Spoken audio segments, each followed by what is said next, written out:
Imagine making $114,000 net profit on one deal. Today I'm going to walk you through a case study with my buddy Jeremy Chartier, who joined us in SoldFast, walking you through how he made over six figures on one single project. Let's dive right in.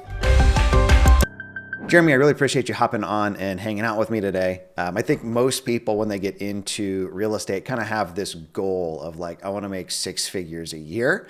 I think that's just because it's like the first like sexy sounding vanity metric, but you guys just did it on a deal, which is freaking sweet. Yeah, thanks. It's good to be here. And I think some people think too that deals need to be like a $20,000 spread on every deal, and other people think every deal needs to be like a home run. I kind of just look at it like if you're going to take the risk and put the capital forward, put all your work into it, like the deals that have a little more meat on the bone make a lot more sense. Yeah. I've always said like the base hits, like your 20, 30 Kers are what keep you in business for when you get the 70, 80, 100K plus hits. So Yeah, for sure. I mean, like anybody that's been in this business for a while also realizes like overhead it can be rough sometimes, especially if things are kind of dry. So like if you just keep the ball rolling, keep your guys at work, keep your capital in the business, then like you're doing yourself a favor for sure. what was the like actual net on this six-figure deal? Yeah, so this one was $114,000 and change. What did you do before real estate? So I worked doing maintenance and design and sales of like telecommunication systems. So it's like radio systems for like police and fire departments. It's kind of a niche thing. And after I bought my first rental in 2021, which was like out of state, so we're here in New Hampshire, and that was like in Milwaukee, Wisconsin. Um, don't know why I thought that was a good idea. It looked good on paper, but long distance landlording was not my thing, and we've since sold it. But after we bought that one, I just felt like, whoa, like this is kind of cool. And real estate is kind of like the average man's way to wealth. Is the way I look at it. So How long total was this deal from like purchase to resale, like roughly? So this one we've been working on since November of last year, 2024, and then finally we were able to get it closed in the beginning of January. So I think it was like January 7th that we closed, and then we just sold it a couple weeks ago. So it was around like a solid 5 months that we owned it. Okay. So went under contract initially on November, didn't close till January, and then sold it in April or May. Sold it in May. Yeah. Okay.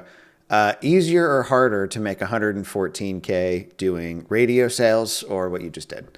Um, yeah, that's a lot of work as far as radio sales go. Like I'm pretty thankful, pretty thankful that we have a really good team. Like our project manager carried us through a lot on this one. Like my wife helped a lot with like the design part of it, as well as my partner's wife. And we also used like the Ivory Homes template to kind of give us a good starting point for colors, finishes, fixtures, stuff like that. So it was it really is when you have somewhat of a team, but not a huge team, it really does kind of take a village to get a deal like that done. Yeah. Let's talk just from the beginning on this particular deal. So this one, if I remember correctly, came in off of a SoldFast radio ad, right? Yeah. So this person heard our ad. I'm not certain which station they're on. I think at the time we were on probably like 7 different stations in the local area. So she had heard our ad going to her from work, and she was kind of in a little bit of a tough situation with a tax, not just a tax lien on the house, but it was actually a tax deed. So the town actually took the property back from her. She was still living there, and it was going to be auctioned off in January, probably like a few weeks after we ended up closing for her. So yeah, instead of having to deal with the house being auctioned off, she ended up walking away from closing with a pretty solid check. We paid off the tax deed for her. or we gave her the funds through our title company to then send to the town to get it done. Did it all the right way, cleanest way that we could to protect ourselves and her. And she had a problem, and we were happy to like help her solve it. Awesome. So a little messy, a little bit of hair to it, which I feel like most six-figure deals tend to have some element of like challenge to them. So she's driving. She heard the radio ad. She called and got the qualifiers. For people that aren't in SoldFast, we just explain like what the qualifiers are and do. Yeah. So the team qualifiers, it makes our life a lot easier. So they're kind of the front line, almost like how some people use like call porter. The qualifiers are like call porter, only they're specific to exactly the way that we do business. So we have an open, clean line of communication between them if they have questions or want to bounce something off of us. Like a lot of people will call and say, "Hey, I just want an offer on my house without you coming to look at it."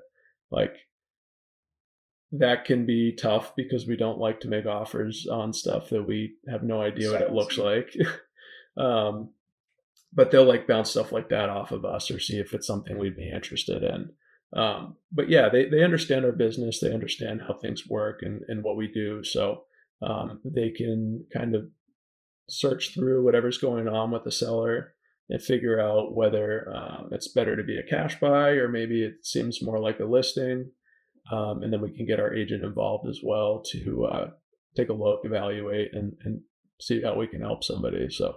So radio ad came in, qualifiers took the call and got it to an appointment for you guys, right? Yep, yeah. So this one, the appointment was pretty soon after. I want to say it was like within a few days of when the qualifier spoke with her. Yeah, we went out, looked at the house. I could tell that there was a lot to be done. Just kind of sad sometimes houses just get away from people. So, and that was kind of the case here. The seller just fallen on some really hard times over the years. So, unfortunately, she let the house get away from her. But I saw that the bones were good. It's in a good town with a good school system that people want to move to. She didn't really have the option of listing. So we like to give people the options and say, hey, we think if you list it, you could probably list it for X.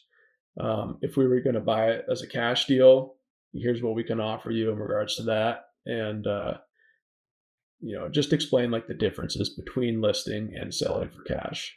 Why do you think it couldn't have listed? What was wrong with it? Yeah. So it kind of goes back to that tax deed problem. That's not an item that you can just pay off on the HUD at closing and call it good. Like that has to physically be paid off by the owner of the home. And then the town needs to deed the property back to her. And then only once the property is deeded back to her can she sell it. So we actually like signed a purchase and sales agreement with her in the first place, but that was really not valid until the property ended up belonging to her again. So how did you guys help her pay it off? Did you guys do like a first position lien or something? Like how did you get her the money to pay it off without getting screwed? Yeah, for sure. Like, and the amount that we fronted in this case was like just shy of $30,000. So it was like 5 years worth of taxes. So we obviously didn't want to lose $30,000, so we kind of put the onus of that on our title company. We've closed dozens of deals with them and trust them. It's like going by an attorney. It's here locally in Manchester, and so we just gave them the information. It said like, what should we do? And so we ended up depositing our money into the escrow account. And the title company ended up sending that money to the town on the seller's behalf. They had her sign some paperwork ahead of time that would just protect us. I don't know their voodoo too well, but I know that we were as protected as we could have been. And sometimes you have to take risks to get a deal like this done. Yeah, no, that's solid. And kind of goes against some of the guru speak out there of like no risk, no capital. Like y'all fronted 30 grand. I also like putting it on the title company. I think oftentimes investors like don't utilize their resources like that. And we've done that a ton of just like, hey, we've got this person that wants to sell us this. It's messy. Can you figure it out? So well done on your guys' part. Yeah, yeah, that's just a really good example of like relying on the people that you choose to be in your circle, whether it's like contractors, partners. You really need to be able to trust them to do what you're expecting them to do. So yeah, like having faith in them to get that part done was really nice. And everybody has their flaws too, especially like post COVID. Everywhere's just so busy.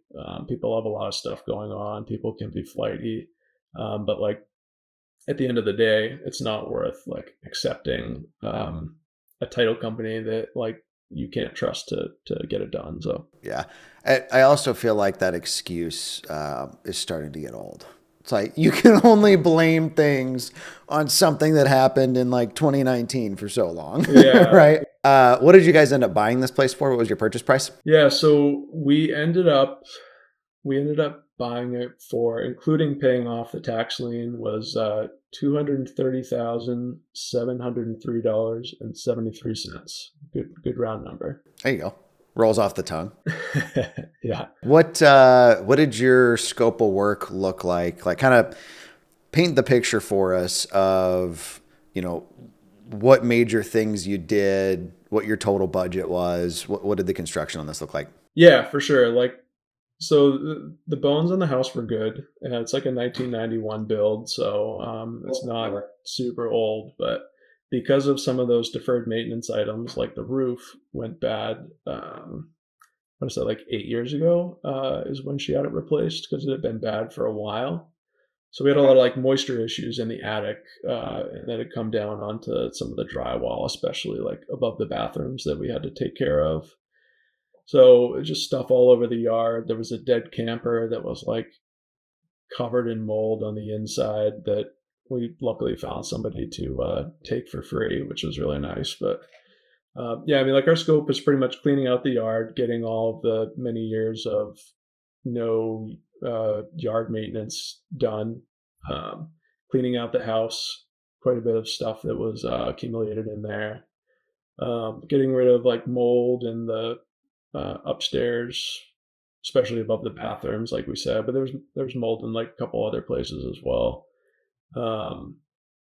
New it had an old oil boiler that was like Okay. on its last leg. Buyers are super picky these days, so it's kind of something that if somebody's going to move in, they're going to expect there to be like a newer heating system. If everything else is great, but we don't put a new heating system in, then they don't like that. So yeah, we did a new boiler, switched it from oil to propane, new hot water heater, did new kitchen with granite countertops, cabinets, appliances. We did plan on doing LVP throughout the house, and then doing carpet for the bedrooms. We actually ended up doing hardwood through the entire house except for the bathrooms. Our flooring guy gave us a pretty good deal on that hardwood. It worked out really well. It looked really nice. We were happy with how it turned out. So Awesome. recessed lighting all throughout. Like, again, this place being from the 90s, a lot of places from the 80s or 90s have a switch that turns on a lamp. So yeah, we just put all recessed lighting, made it nice and bright, painting everything. Had to replace like a window, had to redo a couple of the decks, new bathrooms, new vanities, new tubs, tiled surround for the master, and a fiberglass for the other bath. New garage doors, and I think that's about it. Just a couple things. Just a couple things. What was your total budget on the remodel? So when we were underwriting, we kind of planned on our total budget being around 120,000. Okay.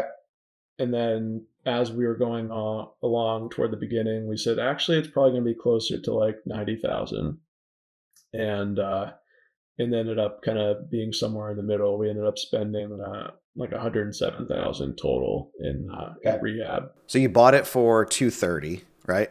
Yep. Bought it for 230, 107. So you were into it for effectively 237, not counting holding costs, closing costs, and all of that. What did you guys sell it for?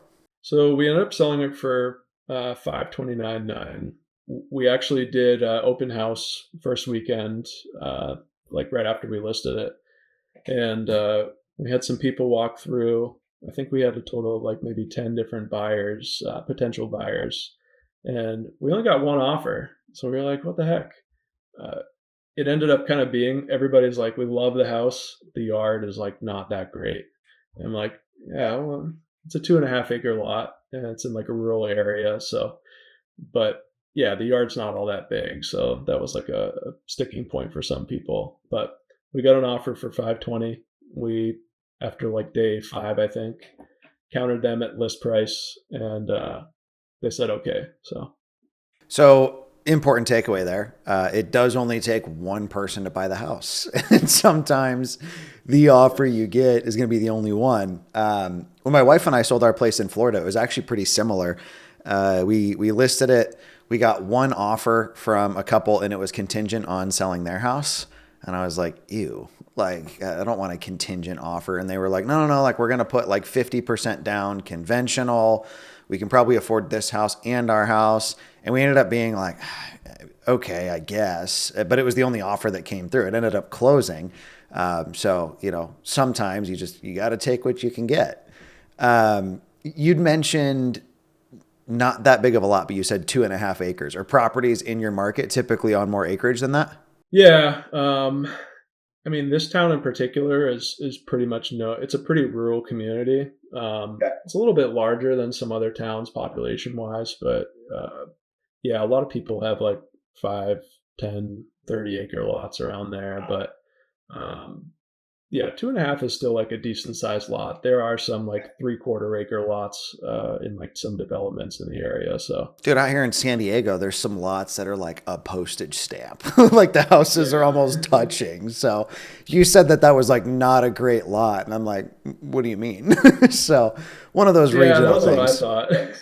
Yeah, it's just like there's like some wetlands in there, not like where the house is, but there's like a little pond and like a little stream and yeah, like the house is built where it was built like right up against very close to the rock wall. In New Hampshire, all our property lines are delineated by rock walls because that's just the way they used to do it. And Interesting.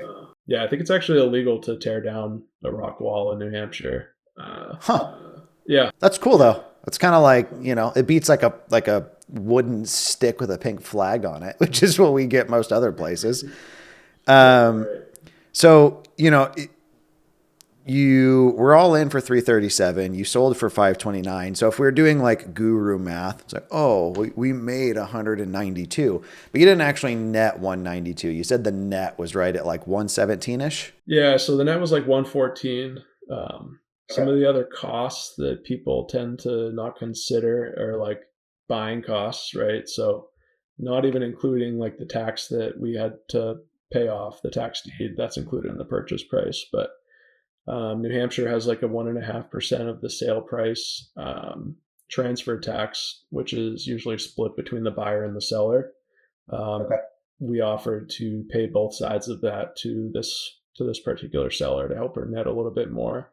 So we paid both sides of that, as well as like title search, title insurance, closing costs, a point to our hard money lender. So we were at like just shy of $21,000 for buying costs.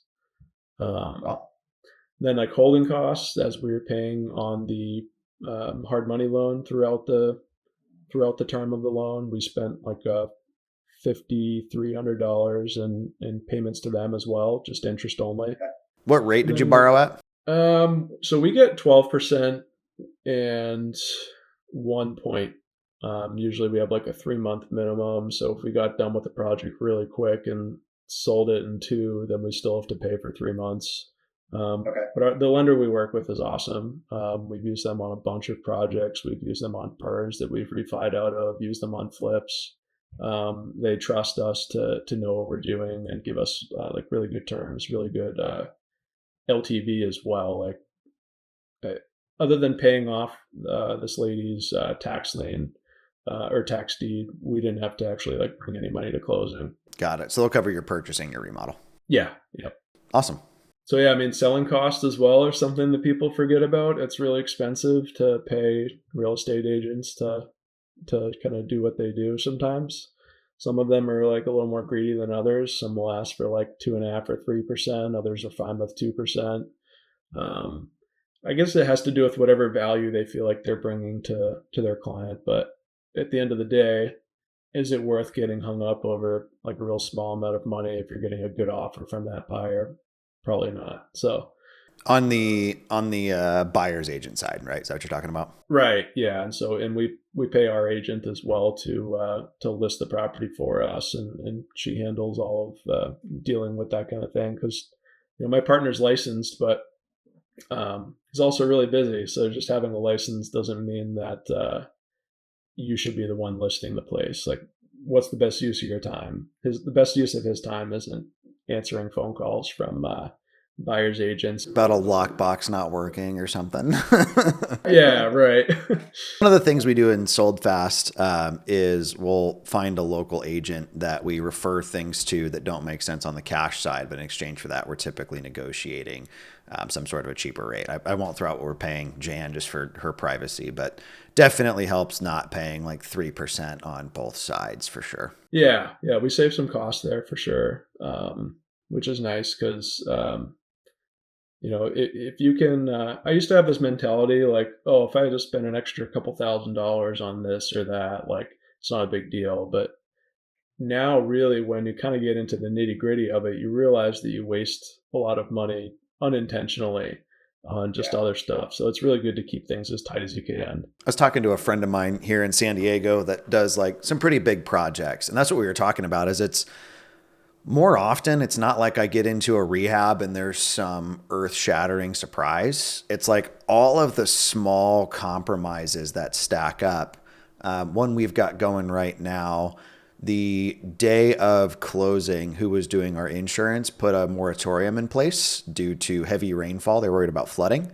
So we had to go to a different carrier. Well, that took my insurance cost from $900 to $2,000.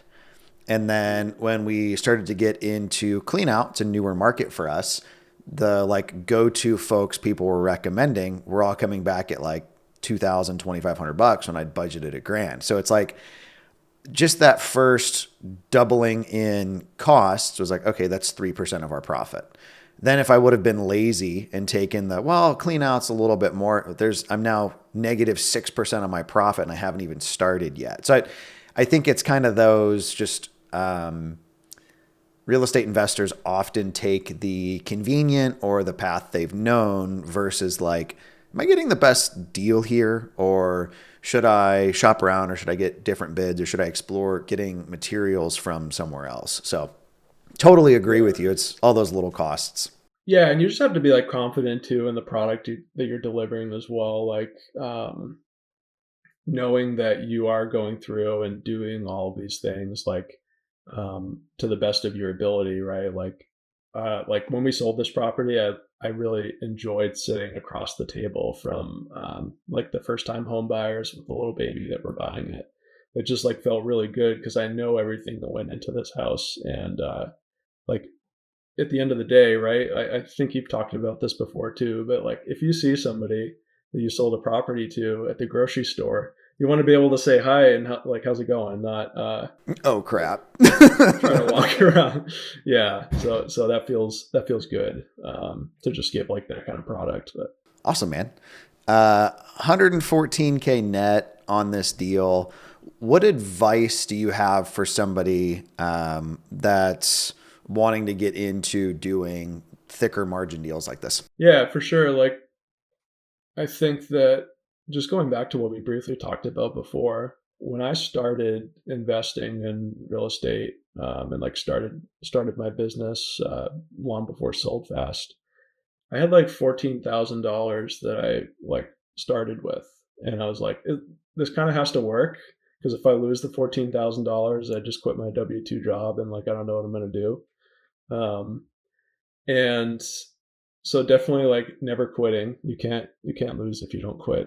I'm like a big believer in that. But you do need a level of capital to get started. And when you don't have much capital, you don't have like great relationships with lenders yet, or title companies or contractors, like the best thing you can do is like partner with somebody who does.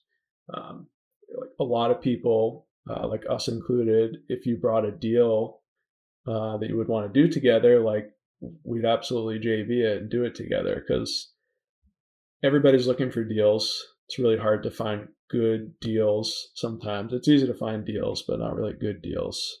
You just gotta look. You gotta look hard for them. So, yeah, partnerships are amazing. SoldFast makes life a lot easier as an entrepreneur.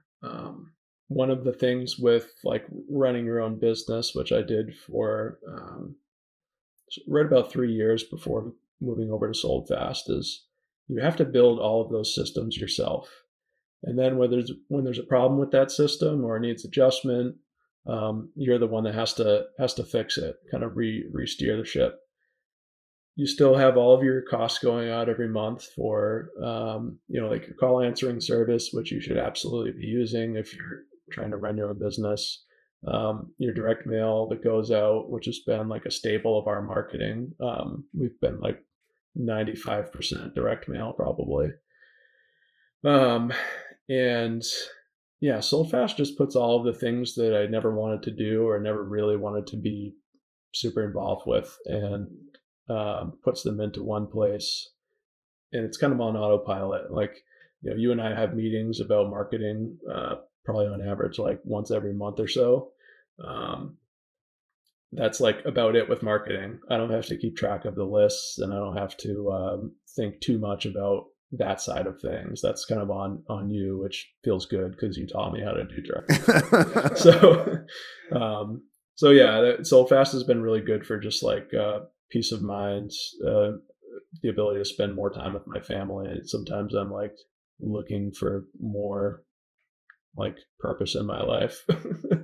So yeah, that was one of our concerns when we started, was like, if we're, doing the marketing, taking the calls, working the leads, booking the appointments, like that's a lot of what most investors are doing in their day to day, including like the follow up on all the leads and stuff. So what are folks going to do with their free time? So happy to hear that we've given you the space to think about that kind of stuff. Yeah, the freedom to do what you want is really the reason I quit my job and started doing investing anyways.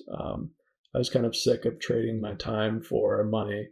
Now, the reason we make a good spread on a deal like this is because we solve somebody's like very complex problem, a problem that nobody else could have fixed. Like they couldn't have listed on the market because the deed had to be paid off before they ever listed it. So yeah, it worked out really well. Some deals you make money on, others we have lost money on, and that's just kind of the way it goes sometimes. Awesome, man. So if somebody watches this and they're like, hey, this Jeremy guy seems pretty cool, I want to bring him a deal, or I've got questions for him, or I'm local, what's the best way for somebody to reach out to you? Yeah, for sure. I think Instagram is probably like one of the easiest ways to get a hold of me. You can find me. It's Jeremy_invests. I'm probably like 50-50 on posting pictures of my kids and wife and houses that we take care of. We also do a bunch of rental properties as well that we kind of do long-term hold on. So yeah, I try to like keep it somewhat exciting with stuff like that. Awesome, man. Appreciate you hopping on and hanging out and pulling together everything from your scope of work and before and afters to your P&L for us. I appreciate you putting all the time into this, man. Yeah, happy to share. I mean, yeah, if anybody has any questions, if you're just getting started out too, I find a deal, bring it to me. I'd love to do it together. Like I said, we're here in Southern New Hampshire. We'll pretty much go all the way east to all the way west, and yeah, we like to stay busy. If you're a real estate investor and you've done several deals, you have the ability to fund a couple projects at a time, and you're looking for help finding better deals, as well as joining a community of other folks doing the same. If we're not already in your market, let's have a talk about you licensing SoldFast in your own backyard. Go to ryandossey.com/SF. We'll throw the link up on screen for you to make it nice and easy. Look forward to chatting with you. If you want to learn how to find deals like this in your own backyard and potentially even join us in SoldFast, Thursday the 19th at 2 p.m. EST, I'm running a totally free training on what changes we've made the past 2 years. If you're an investor that's already done several deals and you're looking to scale, this is going to be right up your alley. I hope to see you there. Thank you guys for taking the time to hang out with us today. Hopefully you found this helpful and insightful and maybe gave you a little bit of a better idea about what it is that we actually do in SoldFast. If you haven't already, be sure to like and subscribe. Again, my name is Ryan Dossey. We'll talk to you guys next time.